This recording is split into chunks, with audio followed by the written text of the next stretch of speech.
Iran হয়তো সামনে Hormuz প্রণালী বন্ধ ঘোষণা করতে পারে। আপনারা ম্যাপে দেখলে দেখবেন যেটি পারস্য উপসাগর, ওমান সাগর এবং আরব সাগরের মধ্যে যে কানেকশন এবং মধ্যপ্রাচ্যের যতগুলো বড় বড় দেশ আছে তাদের তেল সহ বিভিন্ন কিছু আমদানি এবং রপ্তানির যে মূল লাইন, সেই হরমুজ প্রণালী, সেটি যদি ইরান বন্ধ ঘোষণা করে তাহলে এই যুদ্ধটা আরো ব্যাপক আকার ধারণ করবে।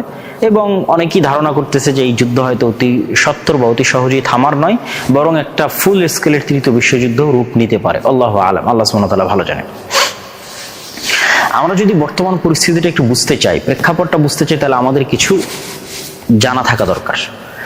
যেহেতু এখানে অধিকাংশ বিশ্বের মুসলমানের হচ্ছে সুন্নি মুসলমান, আর ইরান একটি শিয়া অধ্যুষিত রাষ্ট্র, আবার ইসরায়েল হচ্ছে একটি ইহুদি কেন্দ্রিক একটা রাষ্ট্র। সেহেতু এই জায়গায় আসলে মুসলমানদের ভূমিকা কি হবে, বিশেষ করে সুন্নি মুসলমানদের, তারা অনেকেই হতবিহ্বল বা হয়তো চিন্তা করতে পারতেছে না বা ধারণা করতে পারতেছে না সে খুশি হবে না আনন্দিত হবে না দুঃখিত হবে না কষ্ট পাবে, কাকে সাপোর্ট দিবে, এইরকম একটা দ্বিধাদ্বন্দ্বের মধ্যে আছে। ফলত প্রেক্ষাপটটা আমাদের জানা দরকার।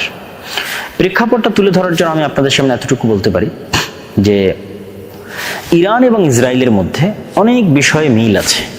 সেই মিলটা হচ্ছে, ইরান যেমন একটি ধর্মভিত্তিক রাষ্ট্র, শিয়া ধর্মভিত্তিক, ইসরায়েলও ঠিক একটি ধর্মভিত্তিক রাষ্ট্র, ইহুদি ধর্মভিত্তিক। তৃতীয় যেটি মিল সেটি হচ্ছে, ইরানের যেমন মধ্যপ্রাচ্য কেন্দ্রিক উচ্চাশা এবং উচ্চাকাঙ্ক্ষা আছে রাজনৈতিক আধিপত্যের, ঠিক তেমনি ইসরায়েলেরও পুরো মধ্যপ্রাচ্যে দাদাগিরি করার তার লালিত স্বপ্ন আছে, সে গ্রেটার ইসরায়েল বানাতে চায়। তাহলে দুইজনের লক্ষ্য উদ্দেশ্য সেম, দুইজনই মধ্যপ্রাচ্যের সবচেয়ে শক্তিশালী প্রভাবশালী পাওয়ারে পরিণত হতে চায়, যেটাকে আপনারা পাওয়ার ডাইনামিক্স বলতে পারেন। এবং উভয়ই যে আসলে মধ্যপ্রাচ্যের পাওয়ারে নিজেদের